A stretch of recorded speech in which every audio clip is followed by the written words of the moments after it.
Assalamualaikum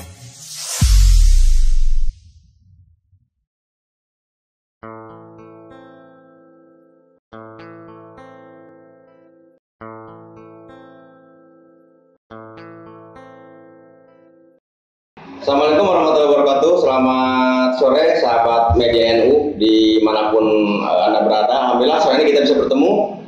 Ini tayang pertama sebenarnya ya, untuk tayang pertama. Alhamdulillah sore ini kita mendapat narasumber yang memang lagi hangat-hangatnya, sahabat Fahmi Muzaki.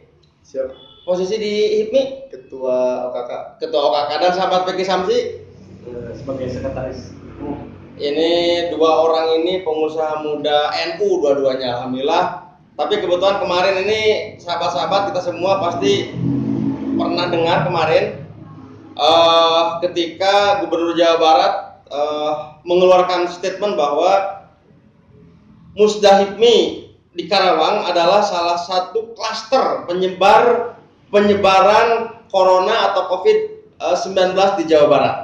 Nah, ini udah hadir di antara kita ini dua orang dalam tersangka ini kemarin ya. Betul. Dua orang tersangka ini kemarin di ODP kan katanya, di ODP kan, di orang dalam pengawasan kemarin. Dan DPO. Dan DPO juga ya, karena terakhir Gubernur mengeluarkan pernyataan supaya mencari orang-orang yang diduga ikut Musda HIPMI di Karawang. Tahun berapa waktu itu? Sahabat tadi?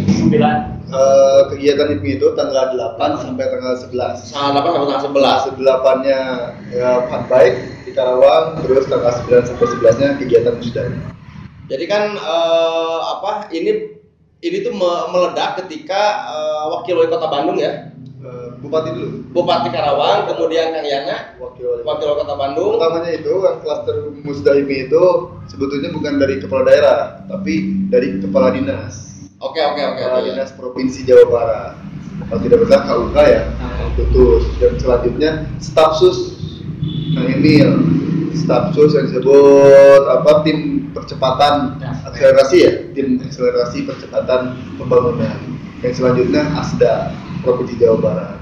Baru kesininya ada kepala daerah, terus ada kepala daerah Bupati Karawang, terus wakil wali kota Kang Yana, terus senior HIPMI yang kita baca Al-Fatihah dulu, yang sudah meninggal kemarin memang positif corona, yaitu Kang Gatot Cahyono. Dia mantan anggota DPRD fraksi PDI, DPRD Provinsi Jawa Barat fraksi PDI, dan sekaligus senior HIPMI di Jawa Barat juga. Oke, itu sedikit kronologisnya. Kita coba gali hal lain lah. Karena hari ini sedang marak ya, memang hari ini sedang musim yang mewabah ini. Juga masyarakat juga sudah sangat sering mendengar istilah ODP, PDP gitu ya. Orang dalam pengawasan, pasien dalam pemantauan kan ada. Nah, kemarin saya mulai dari sahabat Zaki dulu. Ketika ada status ODP, di ODP kan kalau dalam bahasa sahabat Fahmi itu kemarin, itu gimana itu kemarin? Dengan keluarga dan lingkungan seperti apa? Mungkin ketika status ODP dikeluarkan itu oleh pemerintah, khususnya oleh Gubernur Jawa Barat Kang Ridwan Kamil, kepada para peserta Musda HIPMI dimasukkan klaster itu, sungguh kami secara peserta yang delegasi ke Karawang itu cukup terpukul. Bukan terpukul karena apa-apa, karena secara psikologis kita tahu pasien-pasien ataupun wabah corona ini menjadi momok bagi kita semua, momok yang sangat menakutkan. Karena kita setelah di ODP kan oleh pemerintah, ternyata efeknya secara psikologis kita kena. Satu, dikucilkan oleh keluarga, satu oleh lingkungan, oleh teman-teman, oleh rekan semua, sehingga kita tidak bisa melakukan aktivitas apapun karena dianjurkan juga untuk mengisolasi mandiri. Maka dari itu setelah kita distatuskan ODP, kita diam di kamar masing-masing. Istri juga agak sedikit sensitif, keluarga yang lain juga sama, karena sudah tahu anggota HIPMI sudah di media disebarkan bahwasannya mereka semua yang ikut klaster itu menjadi ODP. Yang paling saya rasakan itu psikologis yang kena. Kita tidak tahu bahkan kita positif, bahkan kita negatif, naudzubillah kita positif, bahkan kita negatif karena belum ada alat tesnya kemarin. Pemerintah hanya menganjurkan untuk dites Tapi kita mau tes di mana? Di puskesmas hanya di data, di dinkes belum ada, di rumah sakit belum ada. Maka dari itu kita masih menunggu. Kemarin-kemarin sebelum dites itu kita menunggu kejelasan kapan kita akan dites, karena kita harus meyakinkan diri, meyakinkan organisasi, meyakinkan keluarga bahwasanya kita insya Allah baik-baik saja. Karena secara psikologis kita cukup. Oh iya, ada yang terpotong ini sahabat-sahabat, saya lupa tadi di awal bahwa alhamdulillah nih 2 sahabat kita ini alhamdulillah sudah dites dan hasilnya negatif gitu ya. Kembali ketihan lagi kita ya. Alhamdulillah bisa cukup ya nanti. Kembali ketihan lagi kita ya. Ini tadi sahabat Fikri, ini ada cerita menarik sampai ditelepon oleh orang kompleks supaya jangan merapat dulu ke komplek. Artinya artinya ada tekanan psikologis juga. Ceritalah, ngobrol. Jadi gini, ketika pas waktu media massa memberitakan bahwa klaster 4 HIPMI Karawang ini menjadi ODP semua, itu kan lebih dari 500 orang yang hadir di acara HIPMI. Dan pas waktu selesai acara HIPMI, saya itu tidak kemana-mana, tapi pas di berita mendengar bahwa kita sudah di ODP kan, ini menjadi sebuah paranoid kita sebagai HIPMI yang ikut Musda di Karawang ini menjadi paranoid. Banyak yang nanyain gimana kabarnya, sehat atau tidak dan sebagainya. Ini menjadi sebuah bikin hati was-was, kemudian psikis drop juga sama, karena sempat kita juga mengisolasikan diri. Karena kenapa? Karena pas waktu saya sudah pulang ke rumah ke mertua saya, jadi orang-orang di Perum atau ketua RT di Perum, saya sempat telepon saya, Kang, masih di Perum atau sudah pulang ke rumah? Saya katakan sudah pulang ke rumah. Oh ya bagus, suruh di rumah dulu aja selama 14 hari. Kan saya ngeri. Itu sebuah stigma yang memang mendropkan psikologis kita. Jadi kita di ODPK langsung kita sudah tidak bisa ditemui orang-orang lain seperti itu. Jadi intinya kalau ada seseorang yang ingin di ODPK itu harus dengan data yang jelas, kemudian kronologisnya yang jelas. Jadi jangan sampai dia itu ikut acara kemudian langsung di ODPK, itu kan salah. Karena kenapa? Efeknya yang menjadi persoalan. Bukan berarti penyakitnya, tapi efeknya, dampak sosialnya ini. Kita semua seakan-akan menjadi DPO gitu kan, tersangka lah. Menjadi di sekeliling kita menjauh gitu kan. Psikologis kita juga menurun. Karena status ODP itu sangat melekat di masyarakat itu bahwa itu sudah terserang virus. Terpapar virus, padahal belum kan, itu baru status saja gitu kan. Tapi bagaimana ya, kalau menurut saya ini harus dijelaskan sedetail mungkin dari pihak pemerintah pusat, provinsi ataupun daerah, bahwa status ODP ini harus tegas dalam artian apakah benar ini orang terpapar virus atau tidak, dan itu harus diklarifikasi. Karena status kita ini di masyarakat ini terancam juga gitu kan, terancam, bahkan bisa dikucilkan seperti itu. Terima kasih. Oke, berarti masih mending ya, masih mending itu gini. Sahabat-sahabat ini kan termasuk orang-orang yang punya akses ke media ya. Artinya ketika ada ketika kemarin menyerang status ODP, kemudian tes dan negatif, kita bisa panggil teman-teman wartawan untuk klarifikasi kan. Ya mari kita bayangkan orang-orang saudara-saudara kita yang tidak punya akses ke media, sementara udah dikasih status ODP. Ketika mereka ternyata negatif, misalnya kan, atau sembuh lah misalnya kan, tidak ada setelah 14 hari karantina dia sembuh, apakah siapa yang akan mencabut status ini? Kan gitu ya. Artinya menurut sahabat-sahabat, menurut Kang Jaki, berarti setuju nggak kalau misalnya identitas detil orang-orang yang ODP disembunyikan? Nah, kalau untuk identitas saya setuju kan, memang harus disembunyikan. Tapi secara legalitas itu kan yang ODP contoh masa inkubasinya atau isolasi mandiri 14 hari. Nah setelah 14 hari itu ditingkatkan juga statusnya, apakah normal, apakah menjadi nauzubillah jadi PDP. Itu juga harus jelas juga. Jangan nanti didata H-14 ODP ternyata sudah H+15 dia tidak terjadi apa-apa, dinyatakan clear, itu juga harus diklarifikasikan. Karena sampai saat ini akses untuk menuju data itu kan masih minim. Itu masih minim. Apalagi ketika kemarin yang ngomong itu gubernur loh ketika HIPMI. Siapa yang tidak percaya, bukan hanya sebatas Indonesia, bukan hanya sebatas Jawa Barat, tapi internasional, mengetahui bahwasanya yang peserta musda sekitar 500 orang itu dia ODP.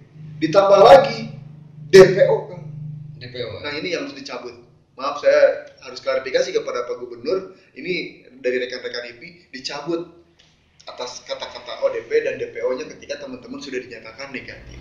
Karena alhamdulillah kan setelah dites itu BPP HIPMI kan para petinggi yang langsung bersentuhan dengan Bupati Karawang, dengan wakil wali kota yang positif lah. Ternyata negatif. BPD HIPMI Jabar juga negatif. Sekarang hampir sudah dari 27 kabupaten kota, 26 kabupaten kota, semua yang delegasi itu negatif.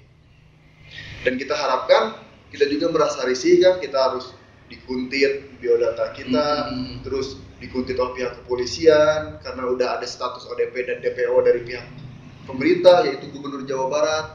Kita akan merasa risih. Apalagi, tadi kata Ketum ASEP ini, yang tidak punya akses media, mengklarifikasinya gimana nanti? Sedangkan psikologis itu gak ada obatnya ketika ketenangan untuk jiwa kita kan. Oke. Kang Fikri cerita lah. Mungkin ini bisa jadi nanti kritik otopedik untuk Pemkab. Cerita lah proses ketika ODP sampai ke Dinkes sampai sekarang akhirnya alhamdulillah sekarang dites di rapid test alhamdulillah negatif. Itu gimana perjalanannya itu? Jadi dulu pas waktu beberapa hari belakang kita itu langsung dimunculkan di media massa semua itu tersebar di grup-grup yang ada khususnya di Kabupaten Tasikmalaya, mungkin seperti itu, di Kadin, di PCNU dan sebagainya gitu kan. Itu sudah tersebar. Kita HIPMI itu menjadi ODP dan DPO. Nah, yang akhirnya sekda itu bergerak. Entah siapa yang menggerakkan, mungkin media massa bergeraklah menelepon ketum, menelepon rekan kita Rian Krisnadi Hasan sebagai keluarga juga sama, dan juga teman saya itu juga sama di isolasi mandiri. Cuman pemerintah daerah itu cuma mendata saja, belum ada kejelasan untuk kita rapid test. Karena kenapa? Karena mungkin gugus tugasnya juga belum jelas juga. Mungkin pas waktu itu. Berarti kan secara otomatis kalau misalkan gugus tugasnya sudah ada, kita langsung cepat tanggap kan. Cepat tanggap, mungkin langsung dipanggil, kita dites. Tapi kan ini perlu waktu dari pas waktu itu hampir 14 harian ya, 2 minggu untuk sampai ke tes. Jadi ada beberapa kasus memang kita juga ditelepon sama dinas kesehatan. Sama dinas kesehatan waktu itu klarifikasi bahwa suruh kita didata di puskesmas. Kata saya gak mau. Kenapa gak mau? Karena itu mau didata saja. Sebab kalau misalkan kita hanya data saja, yaitu ODP terus statusnya sampai DPO. Jadi gak jelas gitu kan.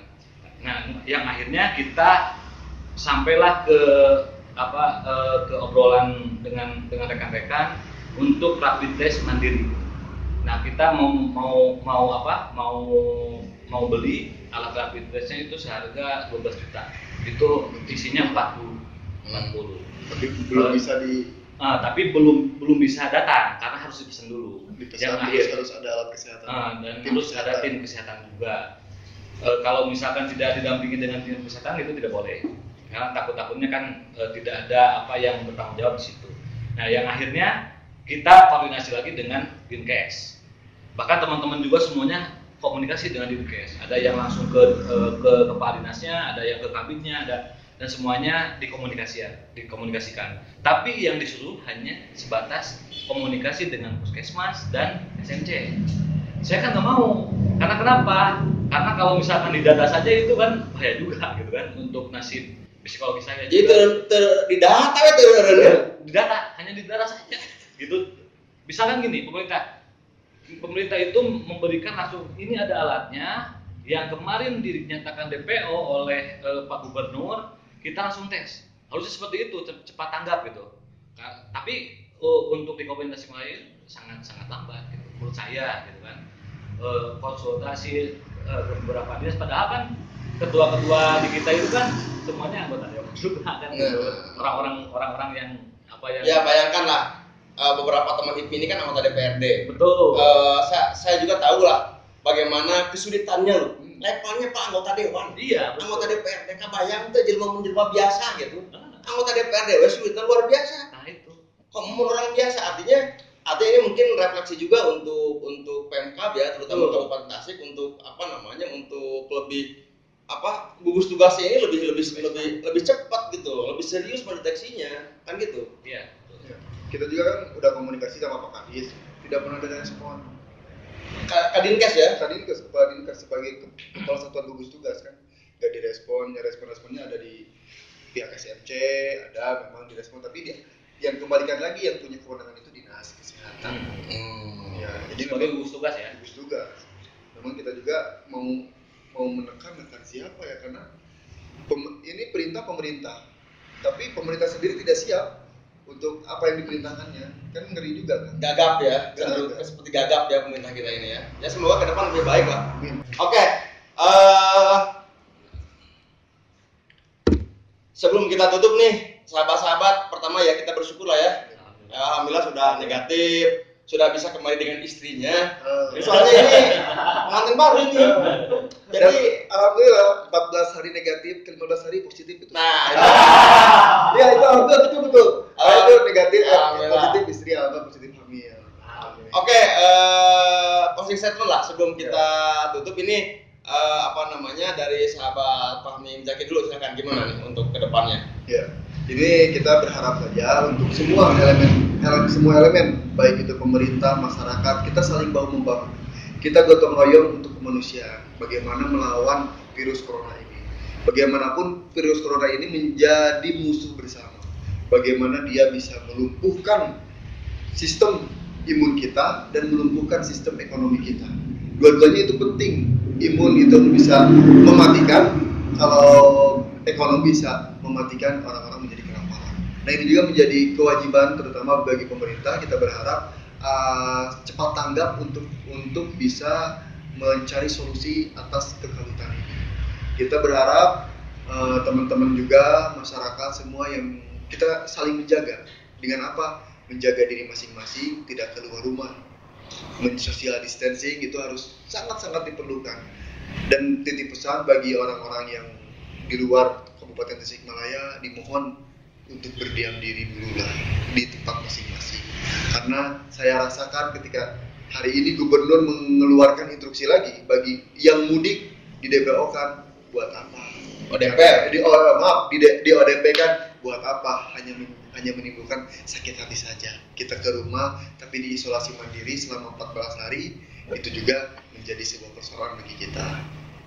Yang saya rasakan sebagai ODP yang orang dalam pemantauan itu sangat-sangat tidak enak sekali.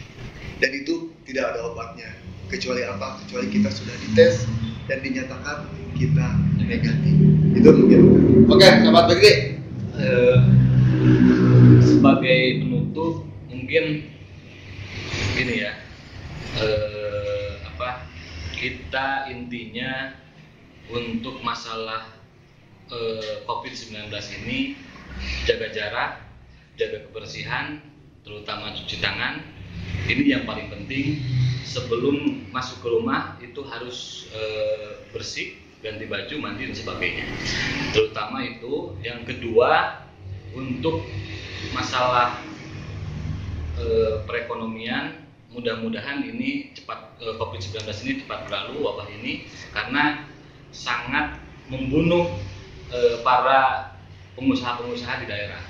Jadi yang tadinya bisa komunikasi sekarang tertutup, komunikasinya yang tadi bisa usahanya berjalan, sekarang juga sudah mulai menurun, dan ini tugas kita bersama, terutama pemerintah khususnya Kabupaten Tasikmalaya, supaya bisa mengedukasi setiap masyarakat, setiap elemen ini bahu membahu untuk memberikan sebuah kabar yang baik-baik, jangan yang buruk-buruk. Intinya seperti itu, karena imunitas kita juga itu harus terkontrol. Karena kalau dikasih kabar yang buruk-buruk, ya mungkin yang hari ini 0 bisa nanti 100, tapi kalau hal-hal yang positif yang diberikan kepada masyarakat, edukasinya yang bagus, itu mudah-mudahan menjadi hal-hal yang bisa menghilangkan rasa stres gitu kan di masyarakat, seperti itu mungkin. Jadi sahabat-sahabat media NU Tasik yang baik, pencegahan COVID-19 ini bisa kita lakukan dengan cara mudah. Pertama, selalu menjaga kesehatan dengan cara rajin mencuci tangan dengan memakai sabun atau deterjen. Yang kedua, selalu jaga jarak dengan lawan bicara kita. Kenapa? Karena ini mencegah masuknya atau keluarnya droplet atau munceratan dari orang yang lawan bicara kita mengenai kita, dan itu akan menularkan penyakit. Yang ketiga, untuk yang sakit selalu memakai masker. Yang keempat, rajin berolahraga. Yang kelima, selalu makan makanan yang bergizi. Yang keenam, berdoa dan riang gembira supaya imun kita selalu terjaga, begitu juga iman kita tetap kuat dan terjaga. Dan satu hal lagi, sahabat-sahabat NU Tasik yang baik, mohon jangan kucilkan saudara-saudara kita yang berstatus ODP, tapi support mereka, beri mereka kekuatan untuk terus sehat dan terus berupaya untuk terus sehat. Dengan cara tetap kita ajak mereka komunikasi dengan tetap memperhitungkan jarak. Dan kita minta mereka untuk memakai masker. Jadi tidak ada masalah sebenarnya. Asal jarak terjaga dan yang sakit memakai masker, kita aman, dan insya Allah tidak akan ada penularan. Terima kasih. Demikian sahabat-sahabat media NU Tasikmalaya yang baik. Saya Asep Muslim mengucapkan terima kasih yang sebesar-besarnya. Wallahul muwaffiq ila aqwamit thoriq. Wassalamualaikum warahmatullahi wabarakatuh.